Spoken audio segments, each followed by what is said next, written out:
আচ্ছা, ফ্যানটা অফই করে দিলাম, কারণ বিষয়টা খুব গুরুত্বপূর্ণ আর কি। যাই হোক, এত বেশি ভঙ্গিতে এত বেশি ঢং টং না করে চলেন আসল বিষয়ে একটু কথা বলা যাক। তো আজকে যেহেতু আমার প্রথম ভিডিও, তো আজকে এমন একটা বিষয় নিয়ে কথা বলতে চাচ্ছি যে এটা আসলে সমাজে খুব কমন, কিন্তু সাধারণত এটা নিয়ে মানুষজন অতটা কথা বলে না। আচ্ছা,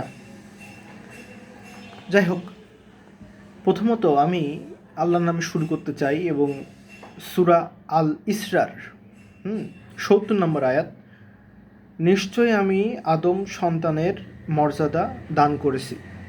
এটা হচ্ছে সূরা আল ইসরার ৭০ নম্বর আয়াত। তো এই আয়াতটা আমি কেন পড়লাম এই কিছুক্ষণ পরেই বলবো, একটু পরেই বলবো, একটু ধৈর্য ধরেন।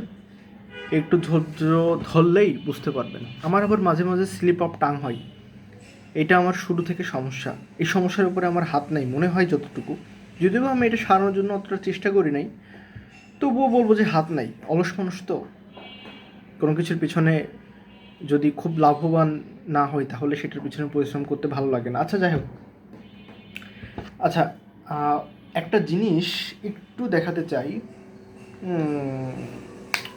কোথায় কোথায় কোথায় কোথায় আচ্ছা, আহ,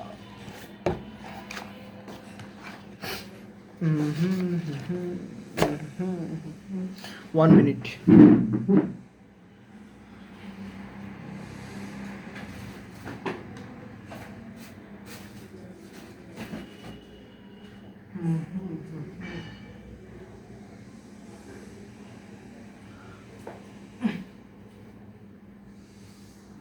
আচ্ছা, যাই হোক, কোথা থেকে জানো এই টিস্যু পেপারটা পেয়েছি? হ্যাঁ, তো কি হয়েছে কি, এই টিস্যু পেপারটা কেউ ইউজ করে ফেলে দিয়েছে, ঠিক আছে? তো এই টিস্যু পেপারটা না, অনেকটা দেখলে মনে হয় না যে কারোর কথা মনে পড়ছে? হ্যাঁ, মনে হচ্ছে। কাদের কথা মনে পড়ছে জানেন? সেই সকল নারীদের কথা মনে পড়ছে যাদেরকে অনেক বড় বড় কোম্পানি অনেকটা বোকা বানিয়ে তাদেরকে দিয়ে অ্যাডভার্টাইজিং করিয়ে থাকে এবং তাদেরকে বলে থাকে আমরা তো আপনাদের সম্মান মর্যাদা বৃদ্ধি করে দিচ্ছি, কিন্তু বাস্তবে যে তাদেরকে টিস্যু পেপারের মতো ব্যবহার করছে, এই বিষয়টা নিয়ে না কেউ আসলে তেমন একটা কথা বলে না, বা মেয়েদেরকেও বুঝতে দেওয়া হয় না।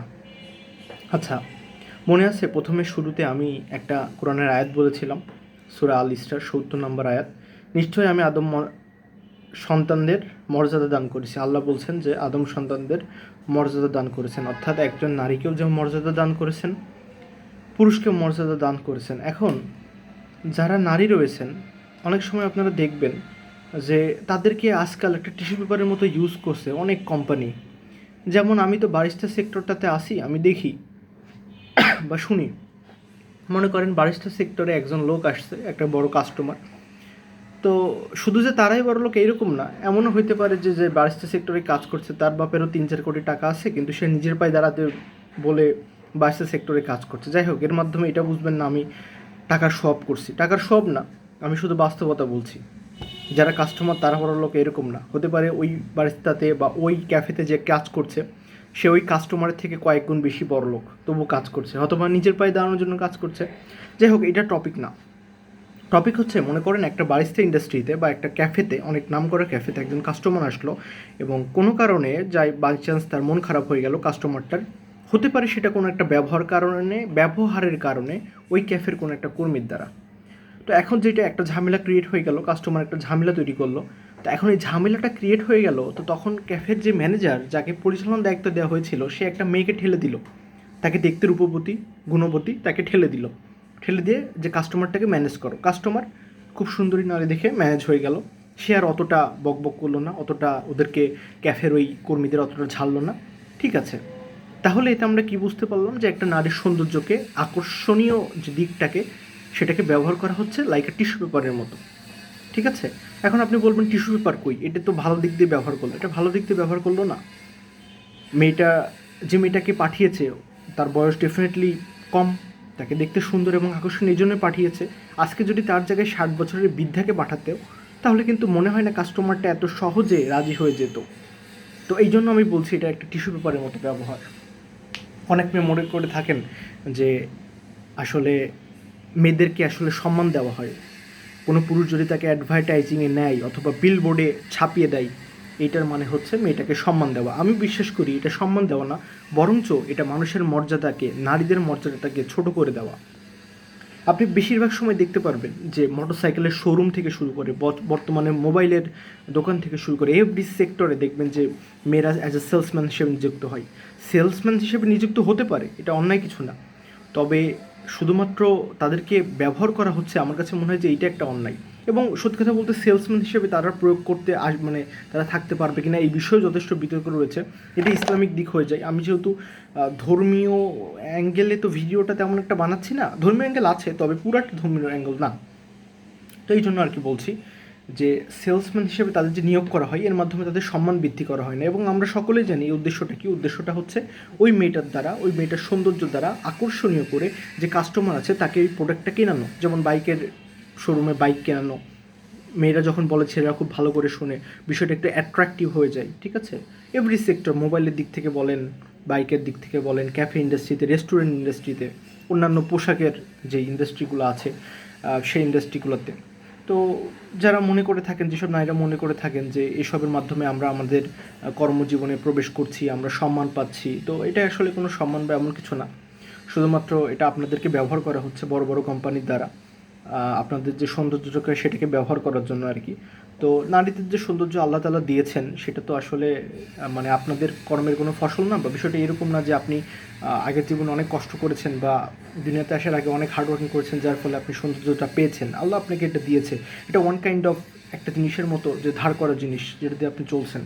সৌদি আরবে যেমন ওই যে সোনার তেল আছে না, এটা তো ওদের কোনো অবদান না, এমন না ওদের বাপ চাচারা অনেক অনেক ভালো কাজ করছে যার কারণে ওরা এগুলো পেয়েছে।